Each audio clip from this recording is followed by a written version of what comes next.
Today I'm stepping back in time to April 1912, and with my friend, we're boarding Titanic as actual passengers. I'll be giving you a tour of the ship, sharing stories of some of my fellow passengers, and sadly revealing some of the relics that were retrieved. And what was our fate? Did we survive or did we perish? So you've got the class here, so you're third class, so there's a good chance actually. I'm my third. Oh. Are they all third? You don't tell me you want first class. Yeah. You want me to upgrade you? It's going to cost you. Yeah, can I have an upgrade, please? There we go. Only one of my friends could ask for an upgrade on Titanic. Okay. Yes, thank you. I'm Mrs. Addie Dartwell, second class, and my friend is Mrs. Bess Waldo Allison, first class passenger. Oh, I'm excited to get on board. I do love a cruise. But Bess, you shouldn't be coming in through this entrance. This is second class entrance. And you're a proper lady. Lovely. Excuse me for saying, but your entrance would be much bigger than mine. Much grander. You would end up at the foot of this staircase in a large reception area that was 460 square metres, with wicker chairs and palm trees. And 3 lifts. Oh, There's the lift, look. Oh, there's a lovely dog, look. Now, I know there was a cat on board. Her name was Jenny, and she was the Titanic cat. She kept rats at bay down in the galley. There were 4 members of crew that operated the lift. But that looks like the captain. I hope it's not, because it means he's going down with his ship at totally the wrong time. The 3 lifts and the forward grand staircase allowed travel between all the decks. The smaller aft staircase allowed only travel between A and C decks. There are no known photographs of Titanic's staircases. All images are taken from one of its sister ships. No, all 3 of these ships had slightly different staircases. One even had an organ in its staircase. What we do know is that Titanic had these wonderful glass domes above its staircases, and the main one was 20 foot wide. I couldn't find a non-copyright image, so I've drawn it.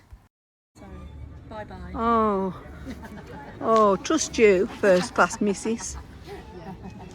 Fragment of Titanic's grand staircase handrail. It's suspected this piece would have been fairly high up on the aft staircase and viewed from afar because it's not deeply carved. Enough of staircases, Beth. Here's the lift. Let's head down to first class Cafe Parisien and see if I can sneak in.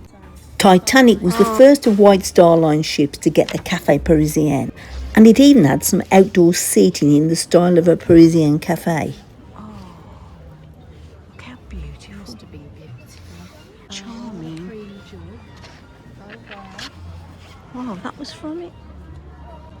That mask Oh, look at that. from the wreck side. They spent many decades on the sea floor, so its gilded rose pattern has faded, but it's still wonderful.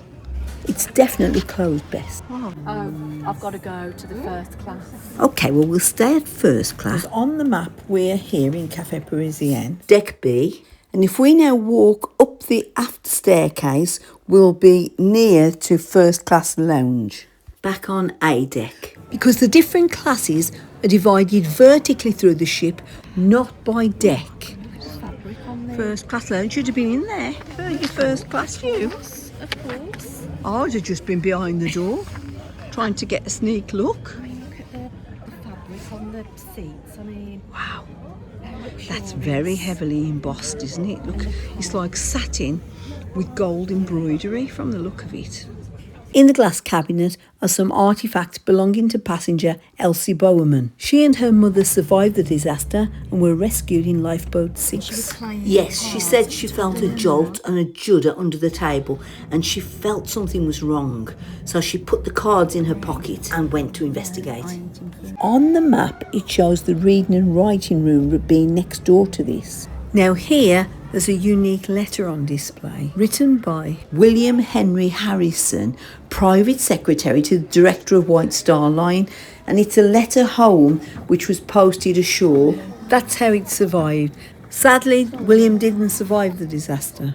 He was a first-class passenger on B deck, cabin B94, close to the boat deck. But of course it was women and children first in the boat. You might want to pause and zoom in here on the transcript of the letter.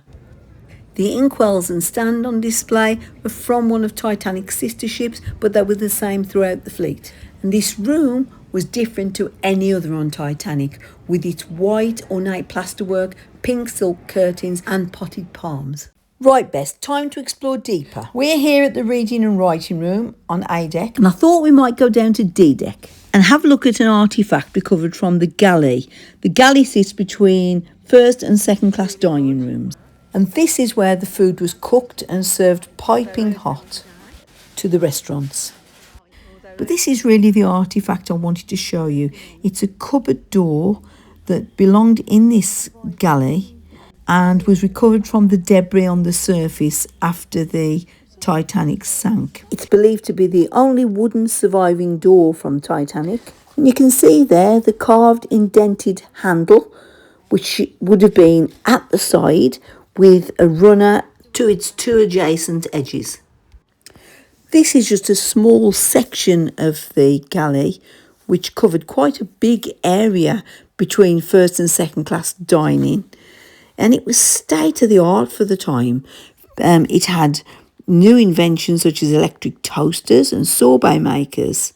It had more than 60 chefs and assistants working across the galley and 4 other kitchens on board. Please touch. These are genuine first. I better touch them because I'm second class. Door handles from the Olympic, the sister ship of the Titanic. I'm used to these. Yeah, you're used to them. You've always got a handle on things. Okay, you stay. Because I'm second class. Go in and chuck me a fish bone. I can't eat the fish anyway. Wow, look at that. All that white plasterwork. Is it Oh no. marble or no? It's just plasterwork. It all went to the bottom of the ocean. Oh, I know. Terrible. First class dining. Oh, this is me, yes. This is what I Oh, used to yes. do. First class yes. chinaware and Oh, silverware. I have this every day. Oh, I bet you still do. Ooh, and what kind of meals did they have? Sprinkled with champagne, saffron, vinaigrette. I like the vinaigrette and the potatoes. So you would be all right. You wouldn't be able to have that. I wouldn't be able to eat anything, would I? You'd come off like you've been on Slimming World. Oh, second class anyway. I wouldn't have to endure any of this. You see here the difference between the seating design of first class and second class. Second class dining covered a smaller area with more seats in regimental style rows rather than the freestyle of first class. We're going to try out this second class dining chair from Titanic. Can I sit on it? You can, but it might not be regal enough for your bum because you were first class. I have the big. I have the bigger chairs. Let's try it. Kind of upright in it. Well, that's it. They did think it through, didn't they, these things? Yeah. These were designed to support the body and were bolted to the floor to prevent you being rocked about. Let's go down to F deck and look at dining for third class passengers. In third class, diners were segregated by a central bulkhead, effectively being like 2 rooms. Single men in one side, single females and families in the other. This was still considered to be quite luxurious for most third class passengers, and the dining experience was still very good. But even that was quite nice for third class, though. Yeah. Really? Yeah. Gosh, have we covered that? Look at that. Also on F deck, amazingly, was a Turkish bath and this heated swimming pool. Though I don't think the water in it is heated now. And here we see not artefacts recovered from the sea, but rather spare tiles from Titanic's periphery of the pool. Here we can get a glimpse of them poolside. And I think it's amazing that they've been preserved for 114 years. Here on deck E, we're at third class cabins and crew quarters. And this particular area is known as Scotland Road. and it's a key thoroughfare for crew and third class passengers to move across the ship. It's not well signposted, so unless you knew which direction to take and which stairwell, you could end up in other areas of the ship rather than up on deck. Now this is one of White Star Line's cotton embroidered linen bags, and they must have had many because surprisingly there was no laundry service on board. They must have had enough linen then to have kept them. They must have had loads. Yeah. Now this is third class general room and smoking room on the sea deck. Here men and women could mix freely, families could meet, there was a piano, they can bring their own instruments if they wanted to. Okay Bess, so we're back up on the posher decks now and we've got access to the promenade deck. It's sunset and we can look out to sea.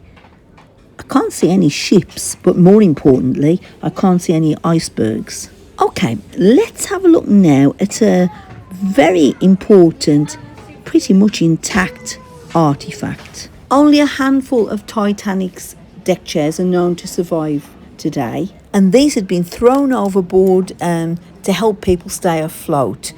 Particularly at this point on the promenade deck, Baker Charles Joffin was seen throwing them overboard to the people in the water. This chair is carved with the number 7 on its headboard and is traced back to being on A deck promenade where we are now, just outside first class stateroom A11, occupied by passenger Edith Russell, who survived the disaster. Oh, we're on this ship. We're on the ship. We're safe! But did our characters survive the disaster? Well, as I show you these last few relics, I'll reveal all. Sadly, my dear Bess, although she was first class and close to the lifeboats, she didn't survive.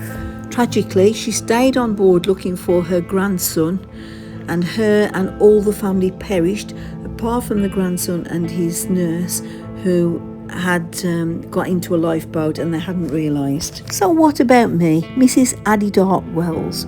Well, me and my 2 children were travelling to America to join my husband. And that night I was awoken just after midnight by a friend on board who knocked my door and told me there was trouble and we needed to get up on deck. So I quickly dressed the children and we made our way on deck. It was very difficult because several thoroughfares were blocked, but we did get into lifeboat 14 and we survived. We lay in the bottom of the boat because there were no seats, and I wrapped the children in my skirts to try and keep them warm. We didn't know how long we'd be there, and of course it was the next morning when the Carpathia rescued us. Of the 2,208 total passengers and crew on board, 1,500 people perished and around 700 were rescued by RMS Carpathia. I should mention here that only 24% of the crew survived. More than 380 of them perished.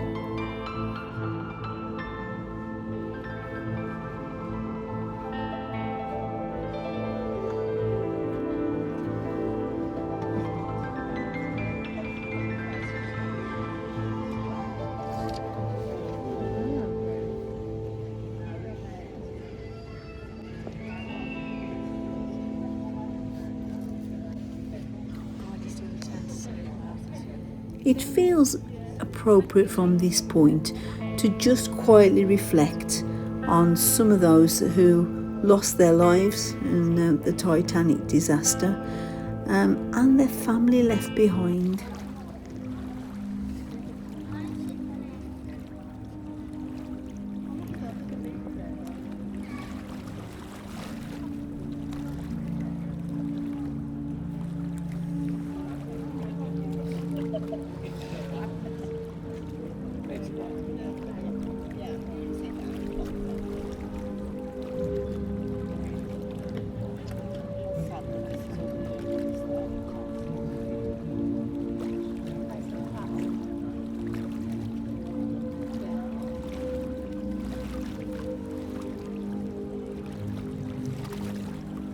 Well, this started out as quite a light-hearted view of Titanic, but it's ending quite soberly, and I'm sure you can understand why. God bless them all, and I'll see you all on the next one.